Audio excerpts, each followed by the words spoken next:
Hey everybody, I'm Dave with DII. Thanks for tuning in to our live broadcast today.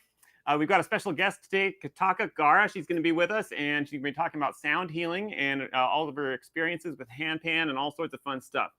If you haven't checked in with us before on YouTube, don't forget to subscribe over here on the right-hand side underneath the picture frame. There's like a little red letters that say subscribe. So if you haven't subscribed already, please do so.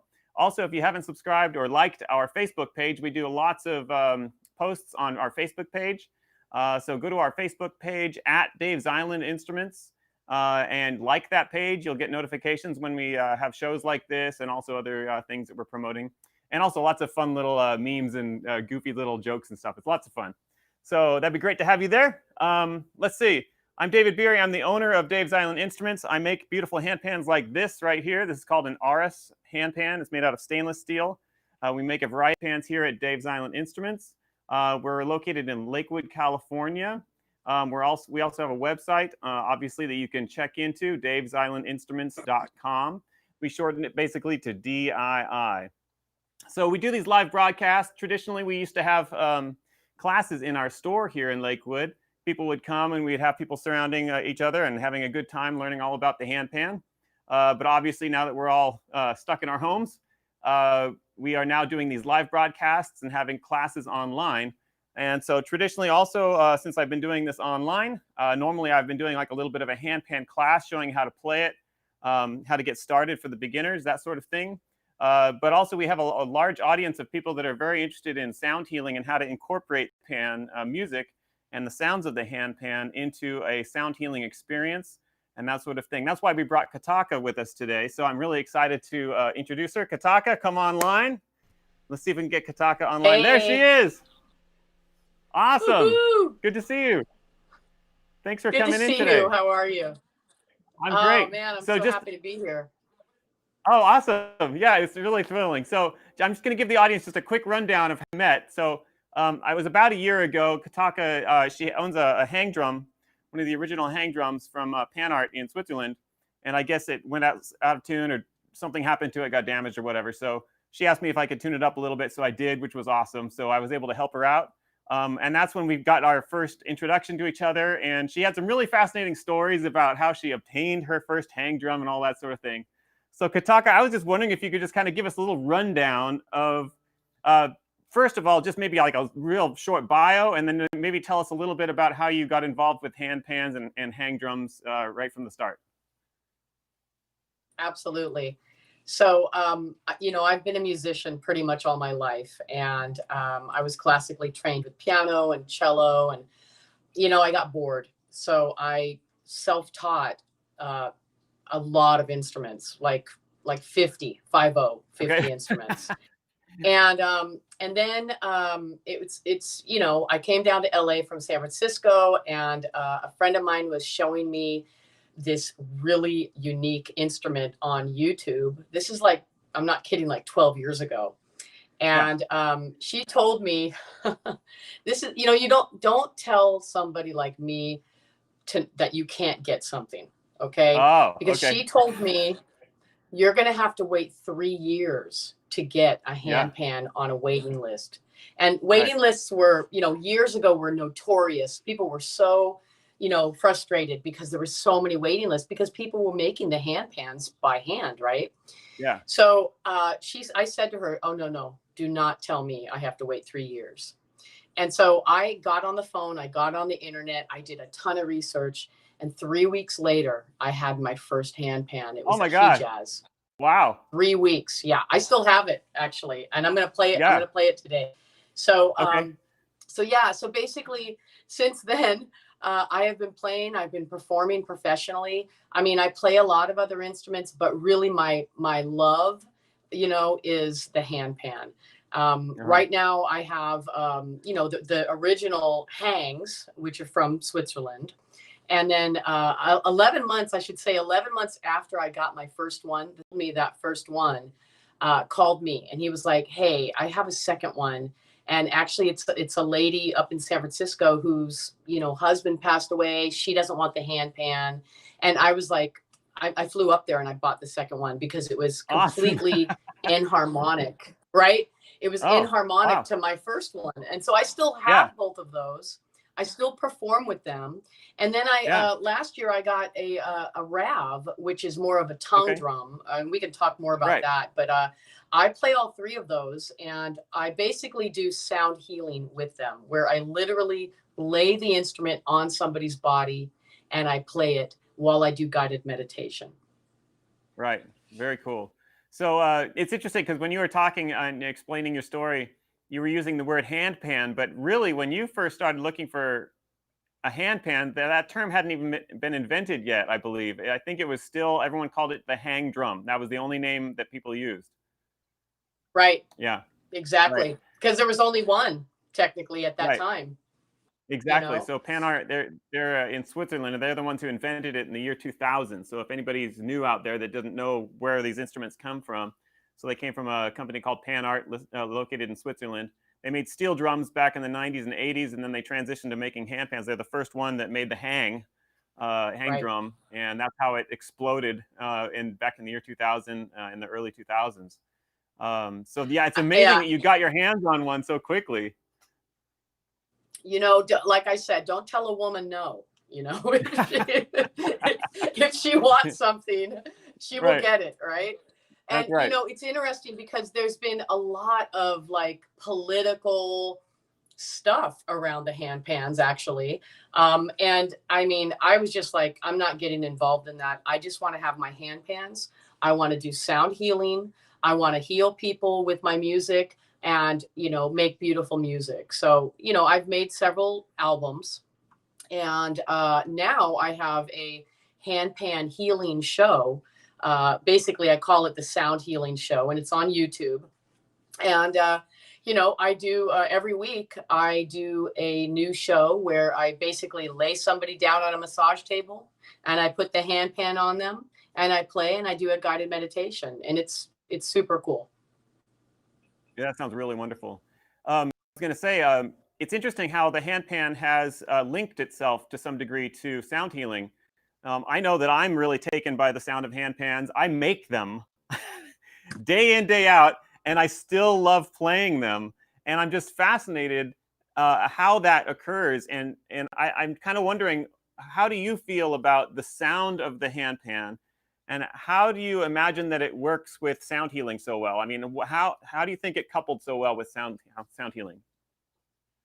Oh, that's a great question. I'll say, you know, when somebody plays these instruments, and I'm going to get a little woo woo, okay, on Yeah, go you, and for then it. Absolutely. I'll come back Make down it to earth, happen. okay.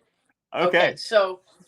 so when you play these instruments, first off, what I believe is that, and I've seen this for many years, you know, I've taught handpan, I've performed, I've let people play my handpans when they're like looking at it like a fascinated child. I'm talking Yep. about adults, right? Yeah, And absolutely. I believe that this instrument looks so easy to play, and it's so Mm, unique looking. It's like, you know, think about it, it looks like a little flying saucer.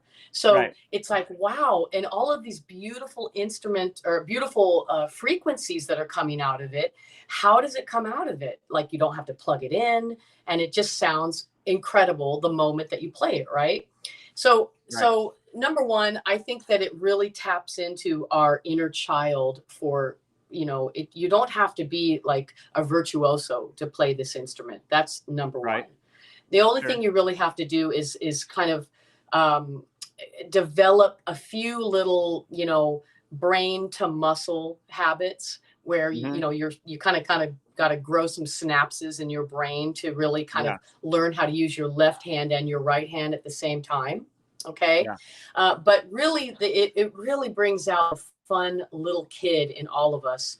And the other thing I would say, frequency wise, there's something to be said about when you hear this instrument, and if somebody can play it really well, you can make Hmm. them cry, you Right. know, because there's something that with the minor notes and the major notes just really evokes emotion. And, you know, this doesn't have a volume on it, right? But what you can do, you know, you can play harder or you can play softer. And depending on, you know, how you play it, people will feel the vibration.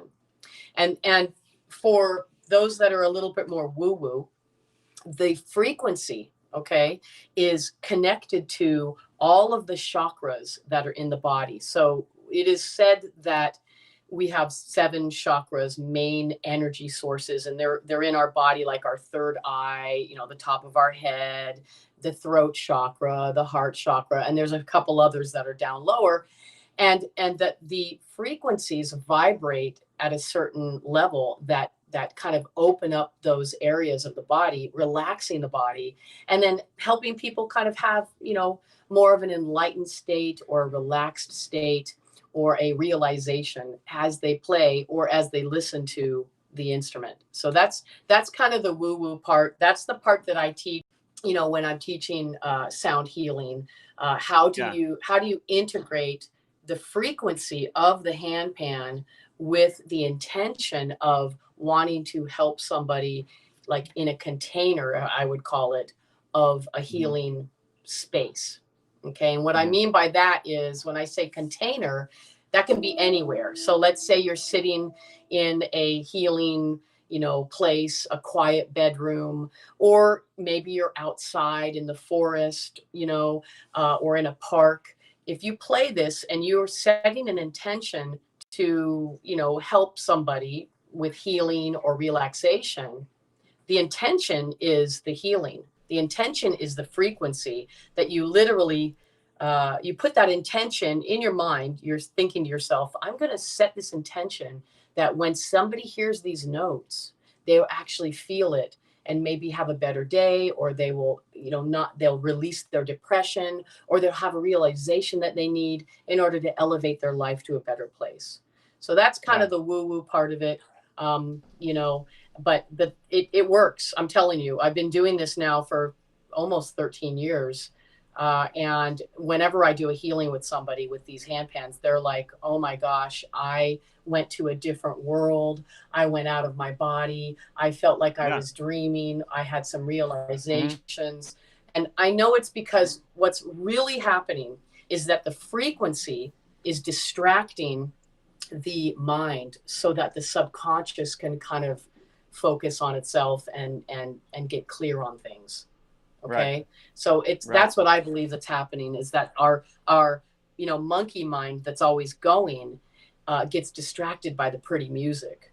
Okay. Yeah. No, and when it gets distracted, then your subconscious can work on stuff. That's what I believe that's happening with sound healing. We got a quick comment. This is God. Oh, that's Danielle says there's a quick comment. And by the way, anybody else that's out there, if you want to make any comments in the comment screen, feel free to make comments, and we have people helping us out in the background that we can answer these comments and questions live. So go ahead, Daniel. Comment is on the screen, but David D from San Diego says, funny, Kataka is talking about the inner child. It's the little D who I turned loose on the handpan when I was learning. Good comment. I like that. Absolutely. Yeah, absolutely. Like the little, for him, it's the little boy. Obviously, it's the little child, the inner child. That is exactly who it is. When we play an instrument and we're playing for just sheer fun, that's who is actually playing it. And in fact, I would even go so far as to say all of our creative, like endeavors, they are literally being like evoked, if you will, by the little kid, the inner kid in us. So and this is another thing I teach with my Reiki and sound healing and to my students, that we actually have, if you think about it, we've got 3 people in us. Okay. And I apologize. My cat is coming no problem. And making an announcement of, I love it. I'm going to pick him up. I'm going to bring him up because he's a very big cat. Oh yeah. Yeah. That's and if he's a part of the show, then he'll go away and be like, okay, I've been a part of the show, and now I can do my thing. Exactly. So he's my big he's my big 25-pound monster. So he's a bundle. Yeah, he is. So he's about as big as a handpan, honestly. Yeah. Anyway, so hey, cool. So I was gonna say the concept around this, which I guess it was Dave that mentioned, David or whoever it was that made that comment, is that absolutely right. And if you think about it, we have like kind of 3 ideal people or subconscious people in us, if you want to call it this. And what I do is I call it the inner child, which is the one who is in charge of all of our creativity. And then there's the inner parent. And the inner parent is the one who's actually responsible for making sure that the inner child is taken care of. What I mean by that is that, you know, you're getting proper food, you're getting sleep, you're getting, you know, you're taking good care of yourself. You're making sure that you're, you know, taken care of, period. And then the inner adult is the one that makes sure that we have a roof over our head and we have money in the bank account and that type of thing. So if you can look at your life like that, like, okay, when I'm playing my handpan, okay, Bentley's going to go now. There you go. Oh, they were just asking, the audience was asking the name. So Bentley. Oh, Bentley, yeah. Yeah, Everybody wanted to know the name of the cat. Gently Bentley.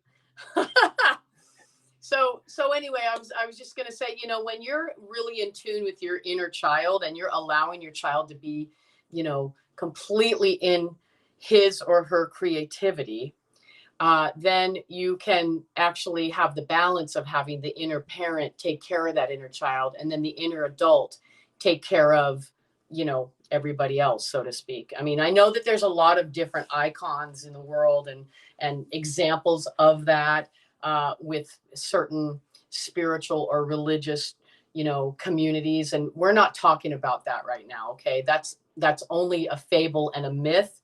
And it's basically it's a metaphor, if you will, for those three different, you know, energies, I'm going to say, in you that you can evoke at appropriate times. Does that make sense? Yeah, absolutely. So on that topic, so I have a really good question for you here, because a lot of people that tune in and watch this broadcast are beginners or beginner musicians even. Maybe sometimes people that are interested in handpan have never even successfully felt like they you know, attempted playing a musical instrument or anything like that. So along the lines of the child and the parent within all of us, when you first started playing handpan and when you see other people first start playing handpan, how do you think that works in learning it? Like, because a lot of adults have a problem. They criticize themselves like constantly, whereas the child, they experience things constantly rather than criticizing themselves, right? Because it's all about the experience. So how do you like work with people and like kind of get them started on something? And do you incorporate those ideas somehow when you get people started, or how does that work? Yeah, no, that's a great question, because that is the very first issue that every single student has. They start to beat themselves up and compare to somebody who's been playing a handpan for many years, and they get angry at themselves. And I'm going to also say one other thing about what I said about the adult and the parent and the child. We have another part of us, and I call it the saboteur. It's the criticizer. It's the one that kicks our butt and basically makes us feel bad for not being good enough.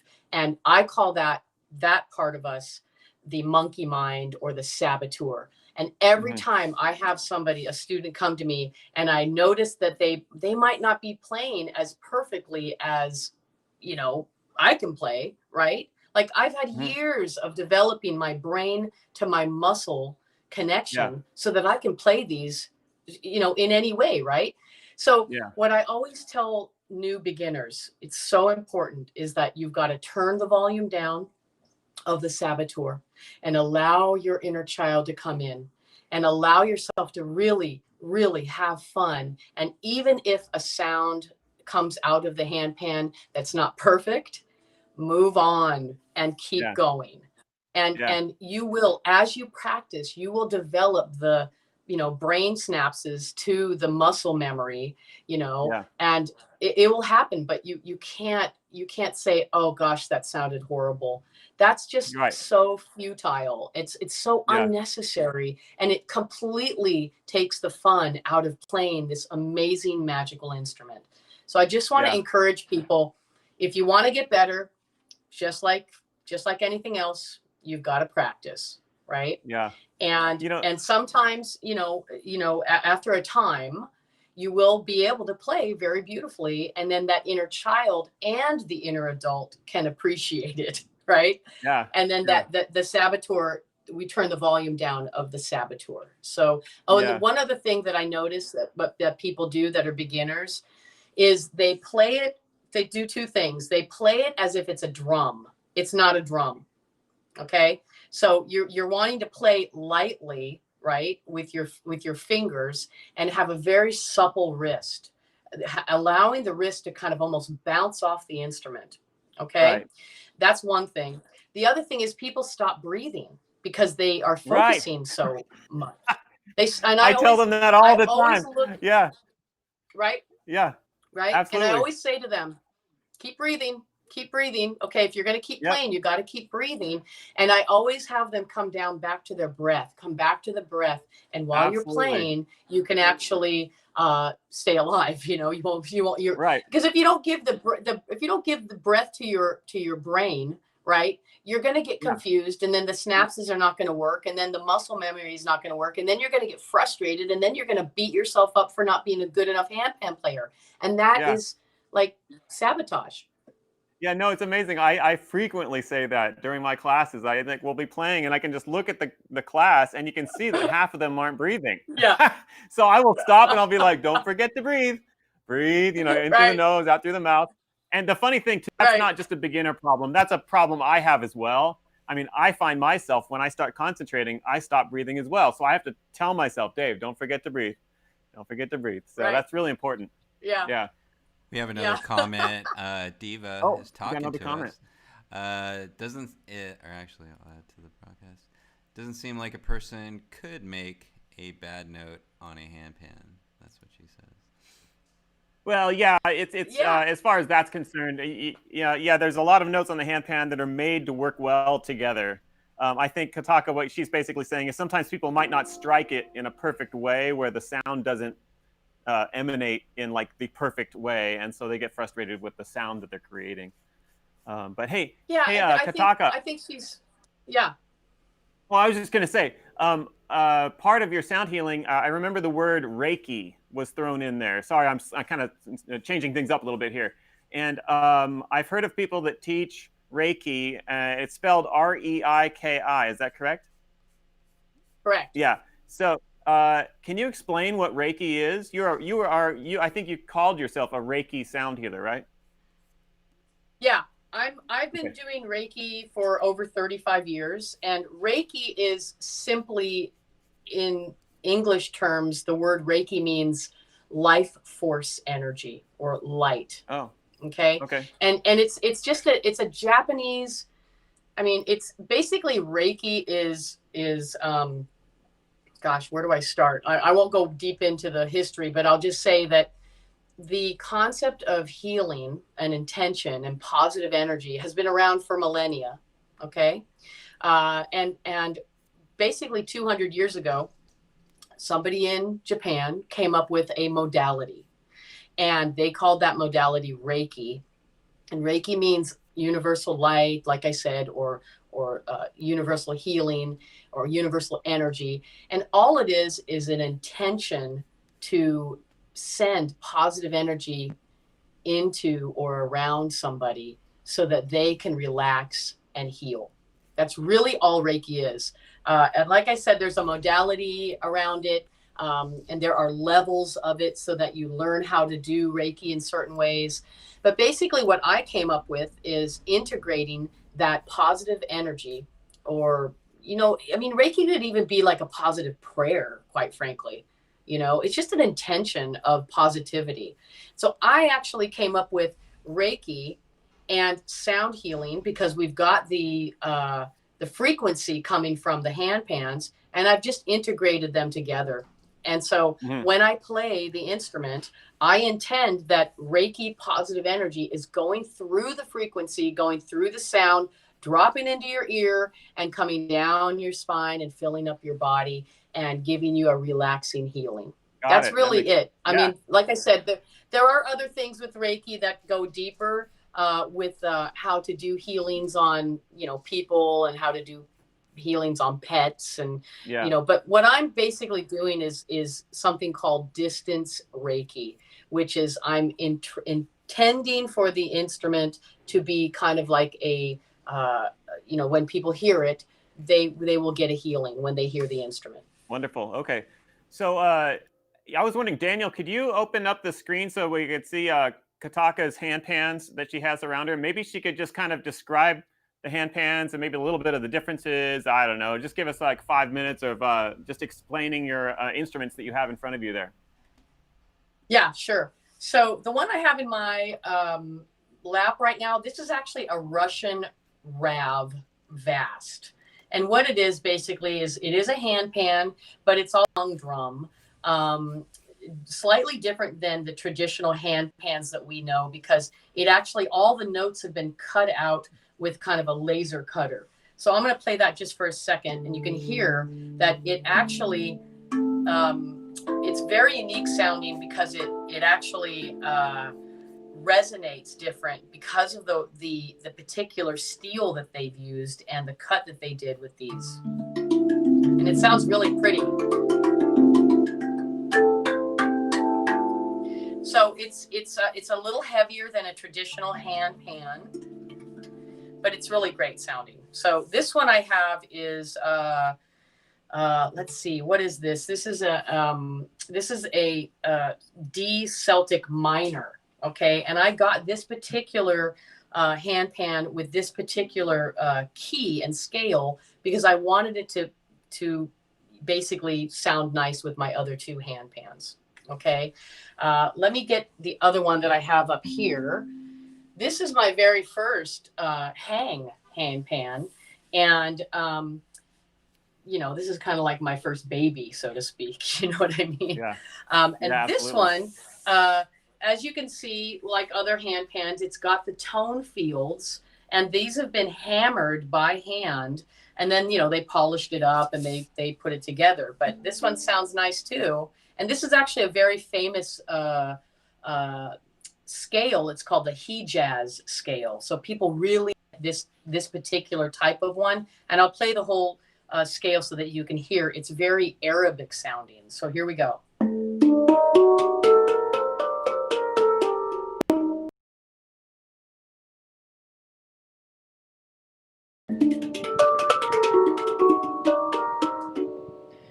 So the other cool thing about this particular handpan, and I can't do this on the Rav because the Rav doesn't have a hole, or what we call the goo. This is the goo. Yeah. And then this tip right here is the ding. But the goo is really cool because you can actually make it sound like another drum. So I'll show you how that sounds.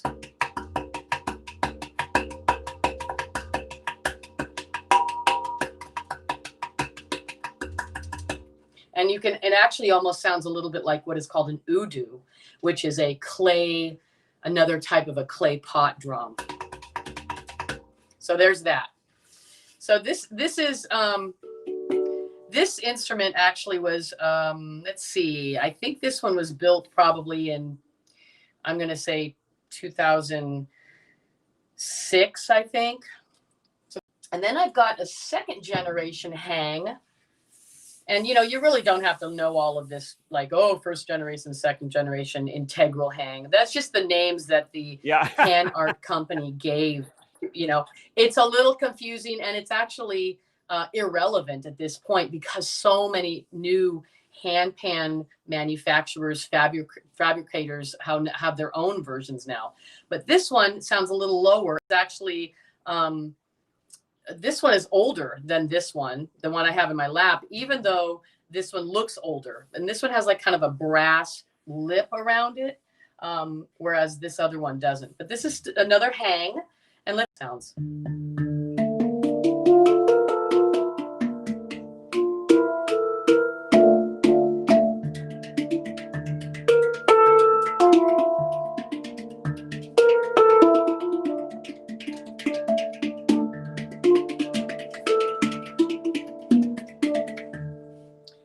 So this one, I like they're that all one. in harmonic with each other. Yeah, people really love this one. And, you know, actually, strangely, if you really want to get technical, the steel on this is different than the steel on my original one. And this one is actually a little harder to play. The steel seems to be a little harder. So most of the time, if I'm letting someone play one, I'll let them play this one because it's just easier for some reason to manipulate. Yeah. And then, of course, we've got the goo on this side too, right? It sounds a little different.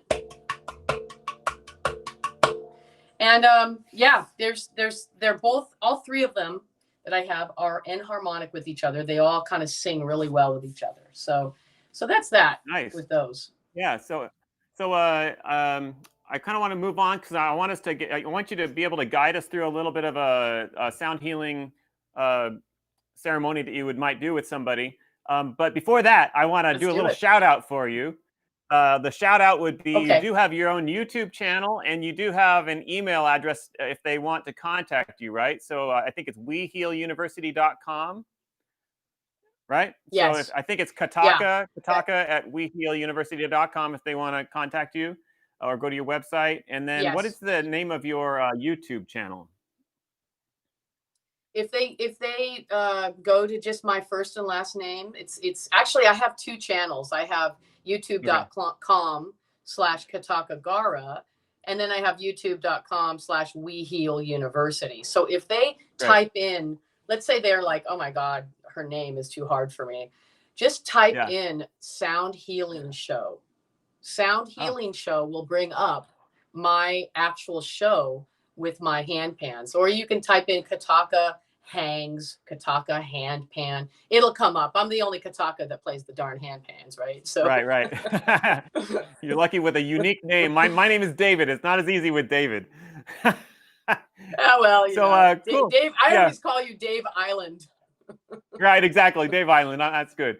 So I don't know, Daniel. Are there any other comments out there? If anybody has a comment that's watching before we get started with the lead us through Kataka and just kind of talk me through how you would do this with somebody that would be right in front of you. Just one person from Victoria says hi, and that's it. From hi, Royal Victoria. Oak, Michigan. She's our handpan, and she likes ukulele also. Great. Thank you. We played one of her videos for the anniversary. Right. Yeah. Very cool. I'm glad she's with us again. Nice. That's great. All right. Yeah. So Kataka, go ahead. Dave, you want me to walk you through an actual sound healing? Yeah, like, it wouldn't have to be the 30-minute version. It could be like the truncated, smaller version. But, basically give us the basics. Because really what I'm trying to provide is information for other people out there that have handpans, how they could incorporate it into their own lives or their own practice and kind of give them some ideas of how it works and how you do it with your practice. So I think it'd be great if you just kind of gave us a little guidance there. Awesome. Okay. Well, there are a lot of different types of healers in the world, obviously. And like I said, my specialty is combining that Reiki and the sound healing. So when somebody comes to me for a healing, or they want to learn how to integrate their healing abilities with a handpan, basically, of course, I'll teach them how to do that. But let's say, for example, that somebody comes to me and they're an actual client. All right. And by the way, what I also teach with We Heal University is not only how to become a Reiki master, not only how to become a sound healer, but I also teach how to actually develop an authentic business for the healer, because many healers have a very hard time. How do you become a legitimate, business person? How do you actually charge? What do you charge for something like this? You know what I mean? And so I teach all of that on how to actually literally start your own small business as a Reiki Master sound healer. So let's say, Dave, you, for example, came to me and you wanted to get sound healing and you wanted to get Reiki sound healing. What I would do is I would actually have you come and lay down on a massage table. This is not a massage. So obviously you would keep your clothing on. Usually, massages, people have they strip down. But you would keep your clothing on, you'd take your shoes off, you'd lay on your back. And then I usually put a blanket or a towel over the belly area, which is the second and third chakra. Okay, that's where the second and third chakra is. And that's kind of where we receive our emotions and our healing. And then I will literally lay the instrument on the body and, have you take a deep breath, have you close your eyes, and then I will go right into playing the instrument. You'll feel the vibration on your body and emanating through your body. And then I'll do a guided meditation based on whatever issue you are wanting to work on. And if there's no issue, then, I'll just do a guided meditation. Normally what people feel is a very relaxed sense of security. They feel, and then sometimes, most of the time, people kind of either kind of go into lucid sleep, a little bit of light sleeping, or sometimes they kind of go out of their body. Sometimes people knock all the way out, and they're like, oh my gosh, I didn't hear anything, but but I felt good, Quick question. And it Quick just thing kind of on that, Kataka. Jackie Beery, the boss, is asking. Actually, that's my wife. That's my wife is checking in, right? Yeah. Eva, which is Diana Card, also, she's one of our awesome clients. But they were asking, are you local and are you doing in-person classes, or is this all online? So, great question. I'm local for people that live in Los Angeles. I live in Los Angeles, probably about, I'm going to say 30 minutes away from Lakewood. And I'm north from Lakewood, California. Okay. So I'm in Los Angeles, and I do have some. I have actually 4 studios here in LA, in different parts of LA, because LA is so spread out. I do have 4 different locations that I can do in-person sessions with. However, right now, because of the whole coronavirus challenge, I'm doing online and even on the phone healing sessions. As for my teachings, I actually have a via video and Zoom already set up for Reiki. So if that helps, and anybody can contact me and I can talk to them if no matter where they live, doesn't matter. I have students literally all over the world. Cool. Right. Another question, and it's Victoria. Have you ever tried a warm blanket on the ABD for vasodilation and increased absorption? That's above my head and my pay grade, but I'm not sure. The ABD. I don't know what ABD is. ABD is. No, I have not tried that. And I've got to say that I probably would not try that, only because I am definitely not any type of like doctor or nurse or anything like that. And increased blood flow is great. And that usually happens when people actually relax. The only thing I do in terms of like blankets is if somebody's cold, quite frankly, I'll put a blanket on them. But I don't do any type of increased blood flow or any type of body manipulation in a way that would actually create a response like that. Although, like I said, the guided meditation and playing the handpan creates a response in the body that is definitely more relaxing. ABD was abdomen, or short for abdomen. Oh, abdomen. Yeah. Yeah. No, I've not really done any type of warm blanket or anything like that. Although it sounds awesome. She says thank you, though. That was, I believe you answered her question. Cool. So, would you like to play for us a little bit? Yeah, let's do it.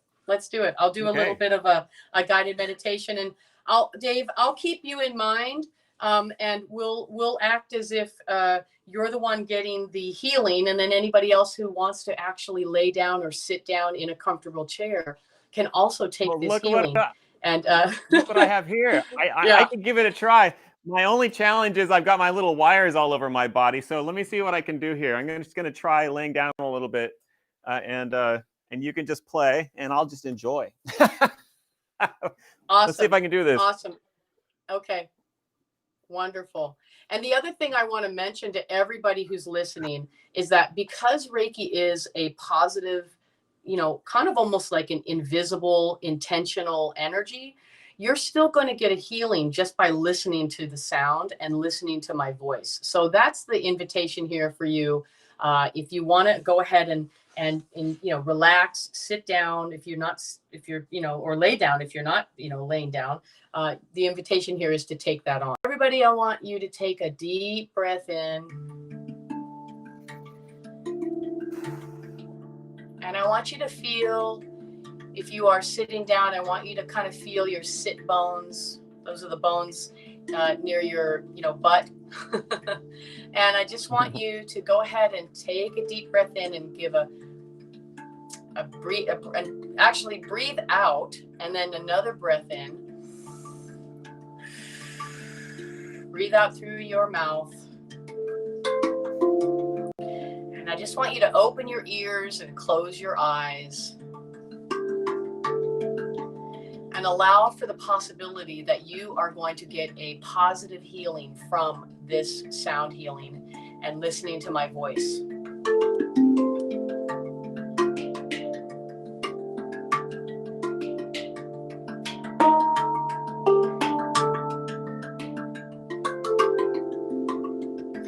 So let's just be general about this.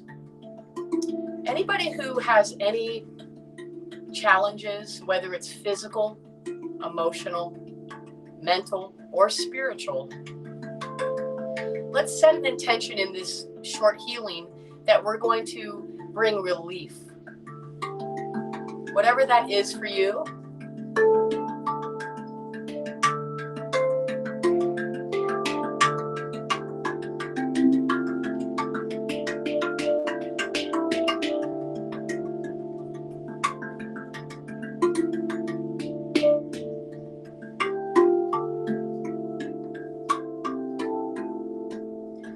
So as you're hearing all these positive, wonderful sounds, I want you to imagine that this is going into your ears and down your spine and energetically filling up your body.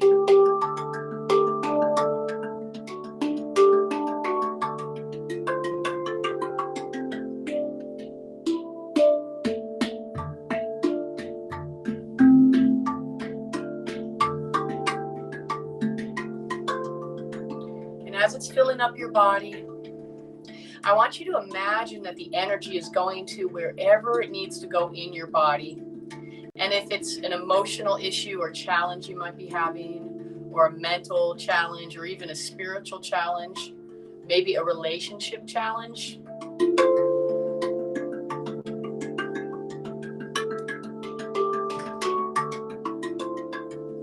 I want you to imagine that this positive energy, you can envision it as a positive energy. You can envision it or see it or hear it or feel it. Just feel that going in wherever it needs to go, and feel as if it is patching up whatever the issue is, and just kind of washing it away.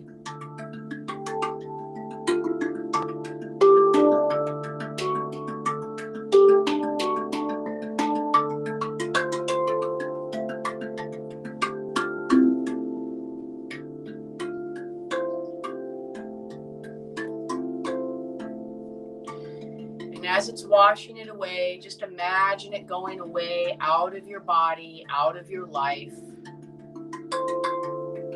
Just kind of floating away on the ethers, floating away on the sound of the frequency of the music, and away from your body.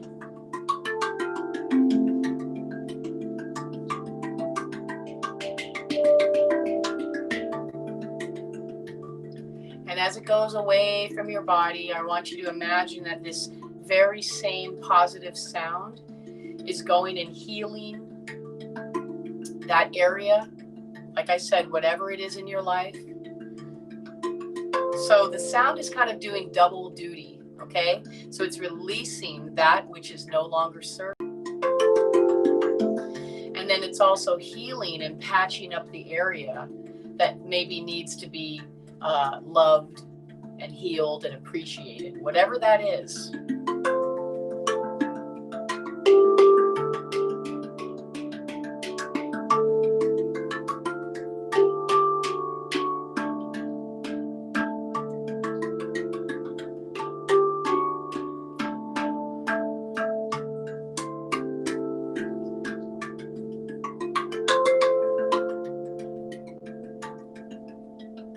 And then what you can do with this beautiful positive sound is you can envision a new way of being, a new life, a new circumstance that you might have based on releasing anything that you wanted to release, any blockages.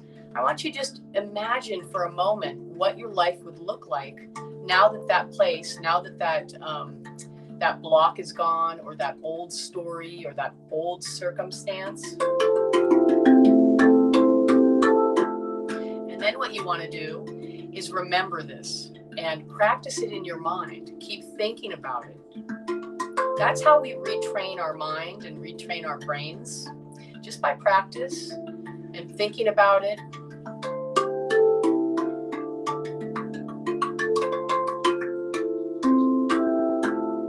And so you can imagine remembering how this music sounds. And every time you hear this sound healing, you can actually imagine that it's helping take away any pain, take away any discomfort, take away anything that is no longer serving you, like I said.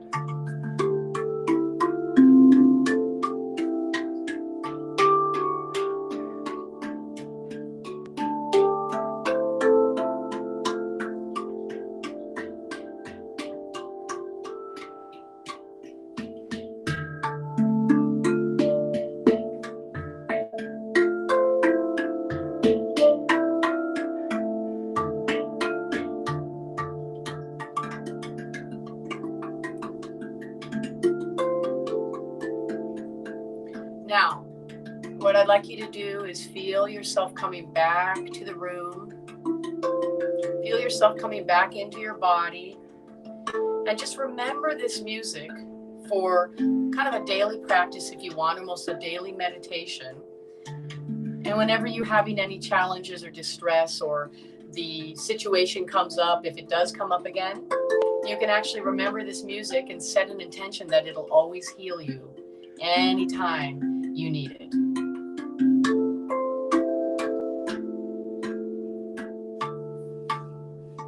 And come on back to the room.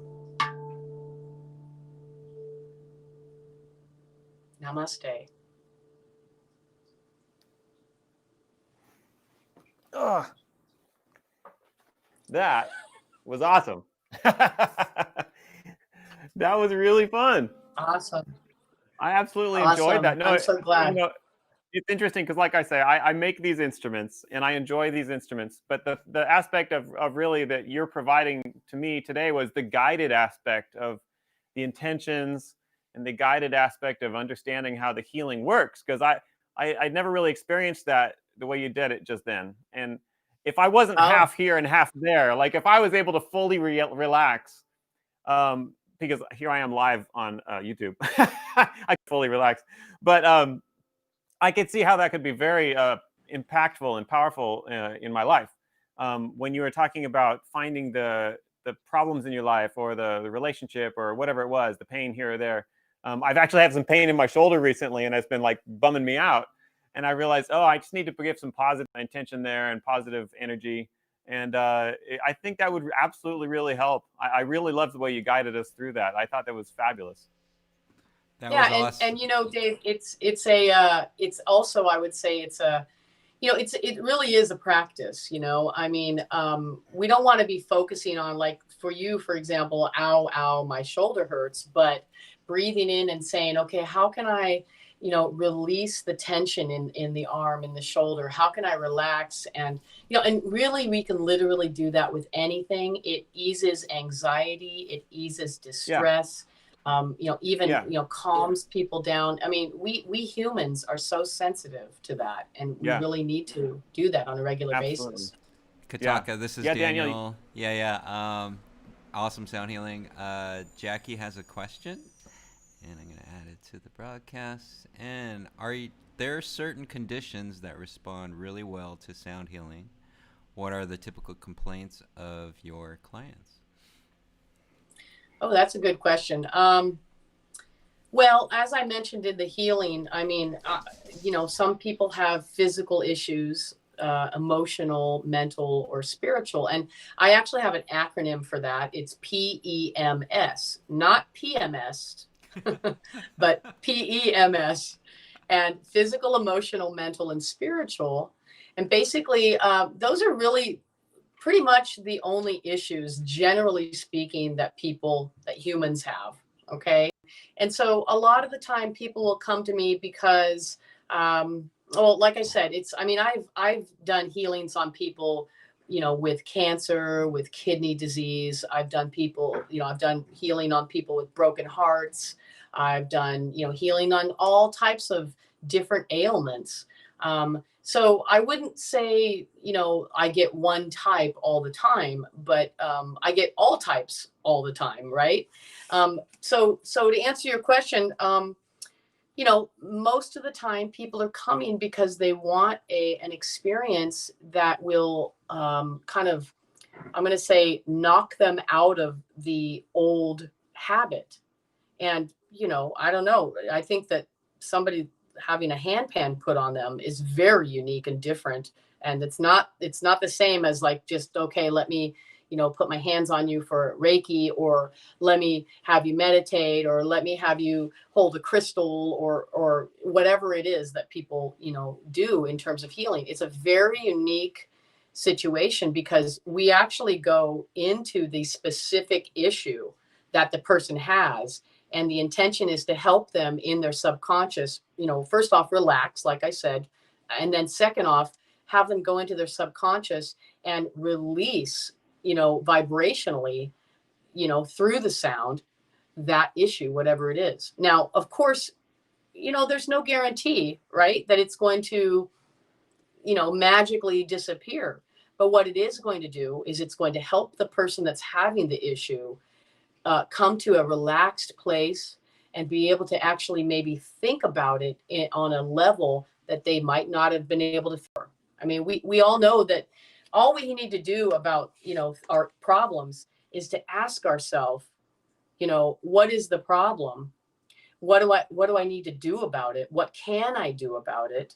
And forget about the how, but really like, okay, I have this issue. What am I going to take action or not take action around it? And the brain is so incredible that the brain will give you an answer. So if we drop the, the conscious chatter that we normally have, and allow the subconscious to actually, reveal information to us while we're relaxing, while that chattering brain gets distracted by the pretty music, more than likely you will actually get an answer to whatever challenge or issue you have. And then it's up to you in your conscious brain to take the appropriate action. A lot of people don't, quite frankly, just don't even take the right action, and they know what they need to do. Most people know what they need to do, but they're afraid, or, things come up, or they use excuses, and that's not to, make people bad, but, it's around really, bringing that subconscious up and coming to a place of confidence, healing, and relaxation, so that then they can take the right actions to eliminate that which they need to transform in their life, whatever that problem is. Does that make sense? Yeah. That I sounds love that. awesome. That's a great explanation. Hey, I have a quick question. Also, a lot of people that buy handpans, they frequently wonder, like, how do I learn how to play, quote unquote, a song, or how do I learn how to play melodies? And so I particularly thought you used your guided meditation just the way you did just then, along with the sound of the handpans. Like, one thing that I was in my brain that was kind of going around was, wow, I'm getting like a personal musical experience right now. And when you told us that you can remember this moment and remember the music that healed you, it really made it kind of profound, because it's original music. It's not something that you're playing on the radio that somebody's heard a million times. It was original music played by you, right, at the moment. So how do you develop those ideas, and how did you develop your system of playing? Maybe in brief, like how would you explain that? All right, that's a great technical question, and I'll answer it in a couple different ways. Okay, so yes, basically the original music that I'm playing is specific for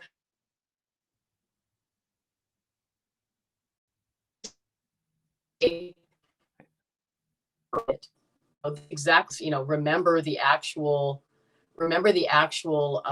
sound, because it's specific for you in that moment. Okay, so that's one thing. Yeah. And then the other of it, the other part of it is that basically, you know, I have memorized the notes on, on my instrument. So since I've memorized the notes on the instrument, I know which ones are going to sound well. The chords are. I tend to play with my middle finger and my thumb to make a chord, and then I also play with my thumb to make an actual chord. Okay. Yeah. So I tend to play chords because to me it sounds prettier. It's just more potent to me. But basically, the advice I would give to somebody who wants to actually write a song or create an actual song and put it on, let's say an album, or record it, is to do just that. Get your phone. And if you don't have a professional recording studio, I have a professional recording studio, so I record all this stuff and then that's it. But you can literally use your iPhone or your, Samsung Android phone, and you can turn it on to, we all have an audio recording mechanism in the phone, and just play. And this is what I do. Okay. So I'll turn my phone on if I only have my phone to record with, and I'll play something and I'll make a note. I'll make a verbal note. I will say out loud, "Ooh, I like that." I like that actual chord that string of notes that I just played. And then I will go back and listen to that audio, and I will, write it down. Now, I would say to you, don't make it too long, because if you have an hour-long recording on your phone, it's overwhelming. Do it for 15 minutes, 10 minutes, so that then you can go back and review it. So that's the first thing I do when I'm writing a song. And then the second thing I do is, once I get those notes, I integrate them into my practice. And so I practice them every day, and I create a song and build a song around that. Many people don't know how to read, music. Right. I know how to read music. Absolutely. But you don't need to learn how to. You don't need to know how to read music, to play this instrument. You just need to know, I would say maybe what the notes are, and then be able to reference them. In fact, when I first got this handpan, the original hang, I wanted to know the notes, so I took what is it, Scotch tape and a permanent pen, and I wrote the B, G, A, F. I wrote them all around the handpan. So for a couple of years, I had these stupid pieces of tape on my instrument, and when people were like, "What?" Yeah. And that worked for me. Okay. Yeah. That worked for me. I've taken them off since then, because I don't need them, but yeah, that would be my suggestion, is use your phone, use the tools that you have now. And it's very simple. It does not have to be complicated. You don't have to have a massive, big, $1 trillion music studio like all of these famous people. You can use what is in arm's reach. Yeah, absolutely. Well, you know what? I think I want to wrap it up. But before we wrap it up, I want to once again give you a little shout out. You've got the WeHealUniversity.com website. If you want to contact Kataka, she's Kataka. Her email is kataka@WeHealUniversity.com. She's got a YouTube channel, which you can just search her name, because her name is so unique. You just look up Kataka. What was it? Kataka Gara Healing, or Kataka Gara? Yeah, just Kataka Gara. Okay, Kataka Gara show. Sound Healing Show. And then I also wanted to point out that I got your CD. Kataka has a CD recording. She might have multiple recordings, I don't know, but I listened to one that was absolutely fabulous, and she did a great job on it. So if you want to pick that up as well, contact her and grab that CD, or download it, however you can access it. and give Kataka a little bit of love there with the representation of getting that CD. Thank you. You could do all of Yeah, those Dave, things. Yeah. I actually, I was going to say they can literally buy, or they can go on Spotify. They can listen to me on Pandora. I've everything, every place you can buy a CD or music, whether it's, iTunes or even Amazon, even Napster. My music is all over, and you can buy it or listen to it or stream it. And I'm also on Facebook. I have a Facebook page. I'm on Twitter. I'm on Instagram as We Heal University. Yeah, you can find me on just about any. I'm even on as Kataka Gara, and I have a couple of things on there. It's really funny. Absolutely, you gotta cover all the bases. Yeah. Well, Kataka, it was a wonderful talking with you today. Thank you so much for providing the music and the information for us today. I had so much fun. Thank you so much. And I really look forward to connecting with all of your fans and anybody that has any questions. Thanks so much, Dave. You're welcome. Hey, do you want to enter the child's mind with me for a little bit and explore just some D minor sounds while Daniel cuts to black? Yeah, we'll go for a minute. And I love it. we'll I'm gonna grab my other instrument, my other Okay. Other hand, the actual hang. And thank you to Daniel and your entire team. They've been so, Carrie, everybody else, you've got a great team, and they've been really, really helpful with creating this show. So thank you for all of them too. Awesome. Okay. Let's play. You guys play. are awesome. Thank you.